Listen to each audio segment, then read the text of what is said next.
Hey guys, तो चलिए अपने बाइनरी सर्च ट्री के लिए नोड क्रिएट करने के लिए एक क्लास क्रिएट करते हैं। तो चलिए अपने बाइनरी सर्च ट्री का नोड देखते हैं। तो ट्री के नोड में हम लोग के पास एक डेटा होता है और दो पॉइंटर होते हैं, एक हम लोग का लेफ्ट पॉइंटर और एक हम लोग का राइट पॉइंटर। नोड बनाना हम लोग का काफ़ी सिमिलर होता है हम लोग के सारे डेटा स्ट्रक्चर के लिए।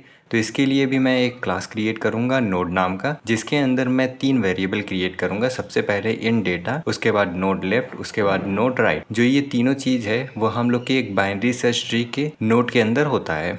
इसके बाद हम लोग एक कंस्ट्रक्टर क्रिएट करेंगे अपने नोड क्लास के लिए।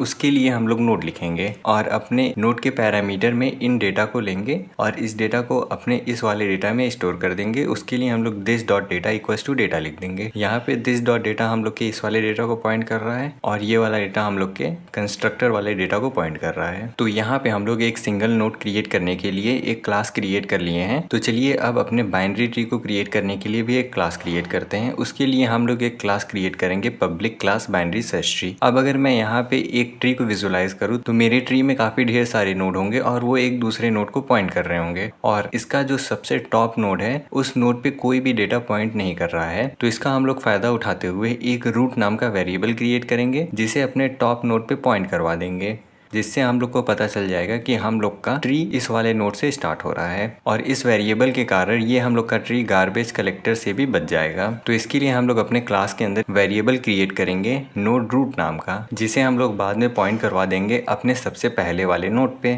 चलिए अब बाइनरी सर्च ट्री क्लास के लिए एक कंस्ट्रक्टर क्रिएट करते हैं। उसके लिए बाइनरी सर्च ट्री मैं यहाँ पे लिखूंगा और इस कंस्ट्रक्टर के अंदर हम लोग रूट इक्वल्स टू नल कर देंगे।